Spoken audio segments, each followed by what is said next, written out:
I worked really hard to work there. Hey everybody, welcome back to Finance with Flow. Today we're going to be looking at how layoffs are affecting people's lives. I've stitched together a couple of videos of employees giving off their previous layoff experiences and stories. Don't forget to like the video, subscribe to the channel, and hit that notification bell. Stay tuned to the end of the videos to hear my thoughts and opinions.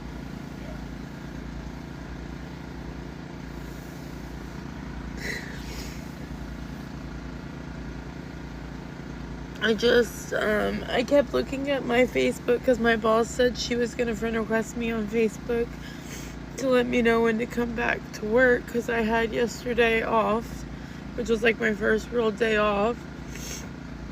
And I had today off, and the new schedule was coming out today for this next week. And before we go to Little Rock, looked at my messenger request to see if maybe instead of just friend requesting me on Facebook, she just message request me, and she did. And it was from Tuesday after I got off work around 4. And she just let me know that she was gonna have to let me go, not because of anything that I had done, just because it wasn't working out the way that she had hoped. And that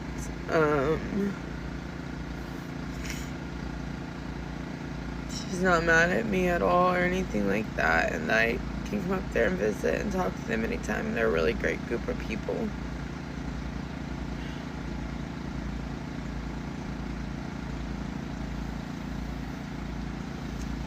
Worked really hard at that job, and now I don't know what we're gonna do.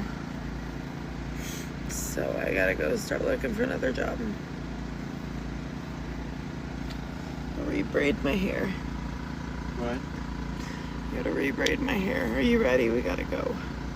Yeah, I gotta put my boot on. I'll have to excuse my appearance. I just got out of the pool, but I think I do have a bathing suit on, not naked. The sadness is starting to get to me a little bit. I got laid off on Thursday morning. Yay me. And I'm not one of those people that's been like disillusioned that you matter in corporate America. You don't. I have always known that I'm just a number, just a cog in a wheel. But after 14 years with the same company, I would expect at least like a meeting to let me know I'm laid off, like a meeting with my manager or my skip level manager. But no, I got an email at 7 a.m. from some person I don't even know. And then I was locked out of my computer by noon. And this HR person obviously had to send a lot of those that day. Hundreds of people got laid off. And they don't know a single person. I wonder what that feels like on that end.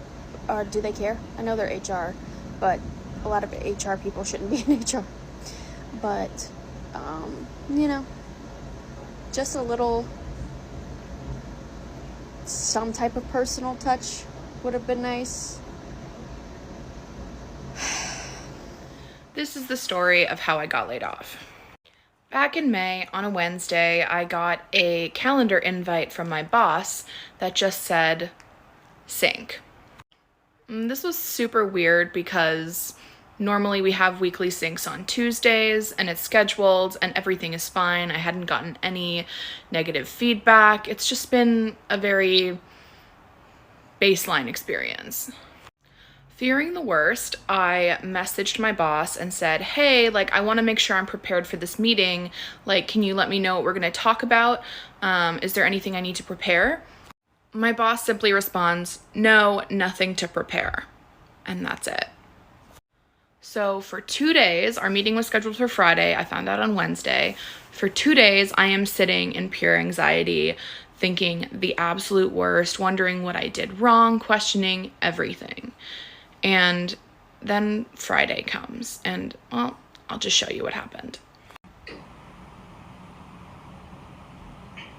Wow. Okay, well, you've made your decision. There's nothing I can... Thank you.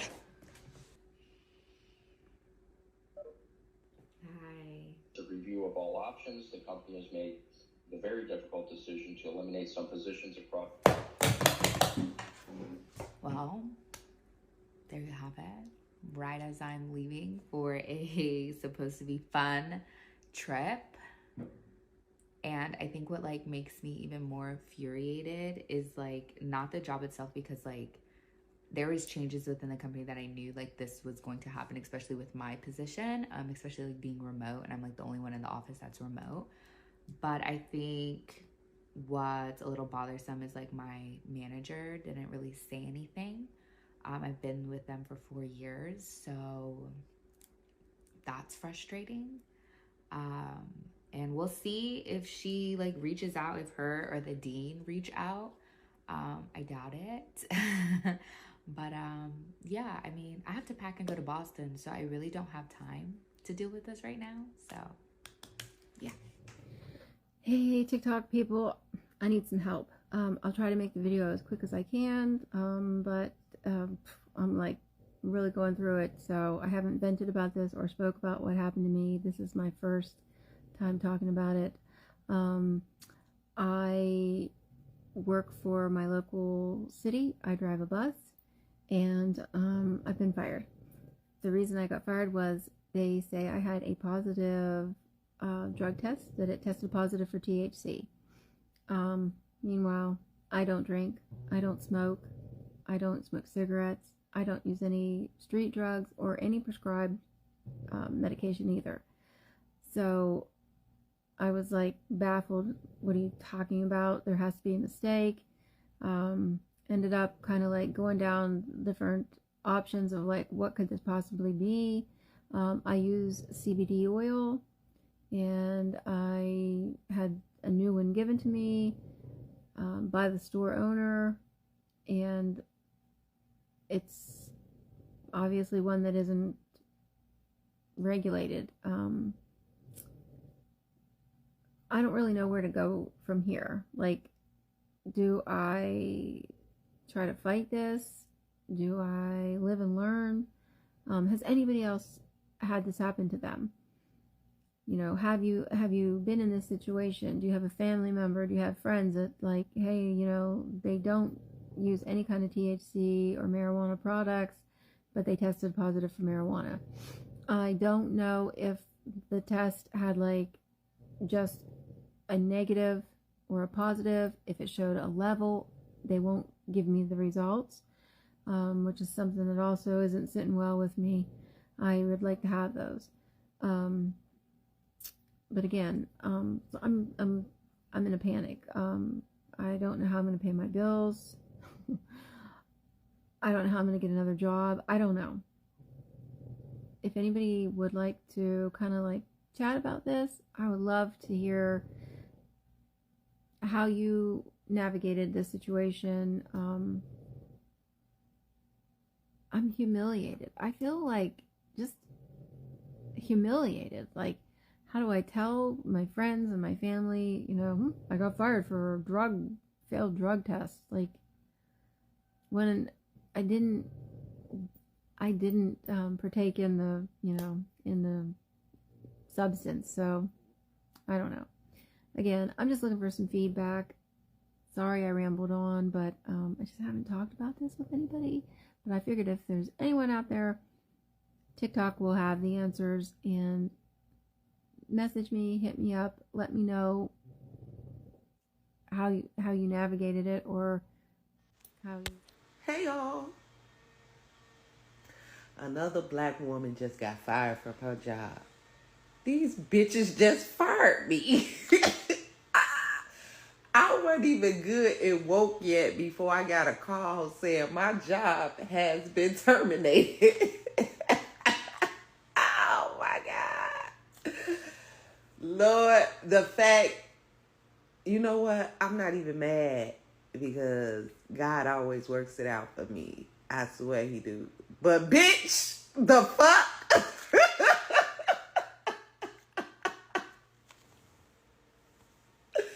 Been with that job 4 years. And I told them motherfuckers, if y'all ever decide to fire me, let me know in advance so I can find me a job. But see, that's the thing about jobs. They want you to give a 2-week notice, but they don't give you no notice. So never give a 2-week notice. Take it from me, don't, because they will fire your ass without you even expecting to be fired. These jobs don't give a fuck about you. I was one of their best workers. Don't overextend yourself.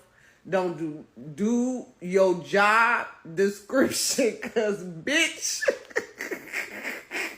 they will fucking fire you. They fired the fuck out of me. They fired my ass. I still had crust in my eyes, bitch. And they did it. They did it over a camera Teams meeting. Yeah, both of them. My boss with the HR person. And then they expect, and I'm looking at them. They like, you got any questions? No, bitch.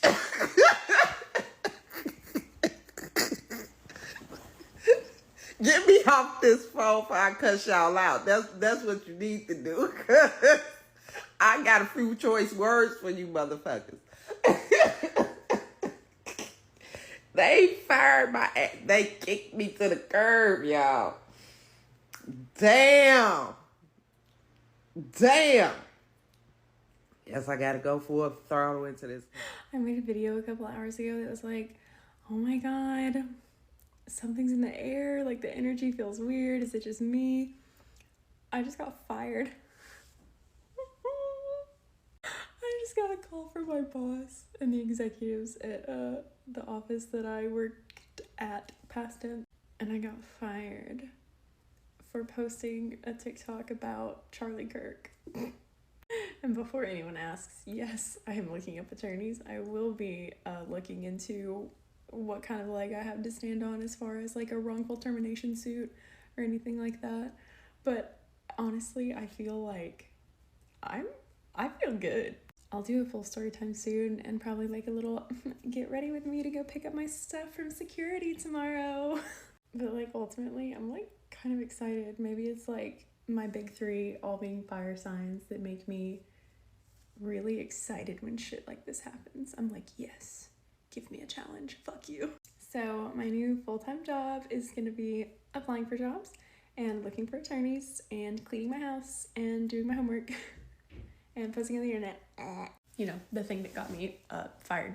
Because I feel like you've had a personal problem with me this entire time I've worked here. I'm so over this company. Yeah, so, you know, you've been working here for a couple months now, and honestly, you haven't been meeting expectations Performance-wise? What do you mean? I send all of my deliverables on time. I run all the meetings. I'm literally carrying the team. To be blunt, you kind of have an attitude problem, especially with me. Especially with you? Are you serious? This is BS. I'm so over this, honestly. Wow. See, this is exactly what I mean. You're literally proving my point right now. You're on your phone while your manager is literally trying to speak with you. How is that professional at all? On my phone? Oh, I'm recording this entire conversation so I can send it to HR because there's just no way that this is legal. I'm so over you, honestly, because I feel like you've had a personal problem with me this entire time I've worked here. I'm so over this company. I was fired from my church job last week. In one of the meetings that led up to my firing, the pastor said something to me that struck me. He said, if I had known I was hiring an activist, I wouldn't have hired you. It was crazy, wild that he said that to me. Because as a songwriter, as a Christian, as a Catholic, as a follower of Jesus, that's just what I thought I was doing, following Jesus. And I still believe that. When I write songs for the people of Gaza, when I use my voice and advocate for them, I think I'm doing what Jesus is doing. When I talk about racial injustice, I think I'm doing what Jesus is doing. And it was very telling that he said that to me. Because I think our churches today are more dedicated to the status quo and calm than they are to the gospel. They're more dedicated to their tithe and their building funds than they are to the poor and the marginalized. And I think this is a problem. This has always been a hard thing for me as someone who's worked in churches since I was 19.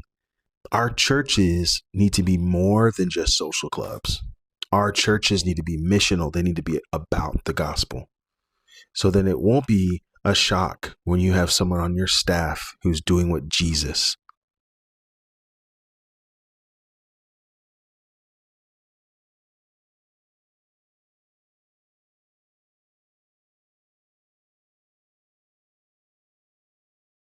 Layoffs are destroying people's lives in ways many don't talk about. Every day, more workers are losing their jobs without warning, and it's leaving families in deep pain. These are not just numbers on a report. They are real people who suddenly wake up with no income, no security, and no idea what's next. A job is more than just a paycheck. It's stability, it's identity, it's pride. When someone loses that, it shakes their confidence and affects everything around them. Many people who once worked hard every day are now struggling to pay rent or buy food. Some are behind on bills, and others are moving back with their family just to survive. It's not just about losing a job, it's about losing peace of mind. Imagine working for years and giving your best, only to get a short email saying your position has been cut. The stress, the anxiety, the feeling of being unwanted, it's heartbreaking. Many people start to feel hopeless because they can't find a new line of work. Companies say layoffs are just business, but for workers, it's more personal. It's their life, it's their family, it's their future. And worse, the cost of living keeps going up while job security keeps going down. People are being forced to accept low-paying jobs just to survive. Some are taking 2 or 3 part-time jobs, and still it's not enough. Parents who used to provide for their kids now worry about how to feed them. Students are scared because they see what's happening to adults and they wonder what kind of future they're stepping into. The emotional damage is real. Depression, stress, and even broken relationships often follow after a layoff. When one person loses a job, the whole family feels it. Layoffs also destroy dreams. Somebody out there might have been saving to buy a home, start a business, or go back to school, but one decision from a company can wipe all that away. Big corporations keep making profits, while the workers who built these profits are left behind. The people who used to give everything to their jobs are treated like they don't matter anymore. And while CEOs get bonuses, the average worker gets a goodbye message. Communities are also changing. When people lose their jobs, they spend less, and local businesses start to suffer. Shops close down, landlords can't find tenants, and the whole community just starts to struggle in the long run. Layoffs create a ripple effect that touches everyone, even those who still have jobs, because the truth is, no one feels safe anymore. You can be the best at what you do and still lose your job for reasons that have nothing to do with your performance. The mental health impact is another silent crisis. People who were once confident and proud about how they feel now feel worthless. Many are afraid to tell others because they were laid off. They feel ashamed, even though it's not their fault. Some can't sleep at night worrying about how they're going to pay their next bills. Others spend hours sending job applications and never get a reply back. It eats away at a person's spirit. Layoffs are also destroying more than just careers. They're destroying trust. People no longer believe in loyalty at work. They've seen how quickly companies can replace them or move on overseas. It makes workers feel like disposable tools, not human beings. This lack of security is creating a generation of people who are tired,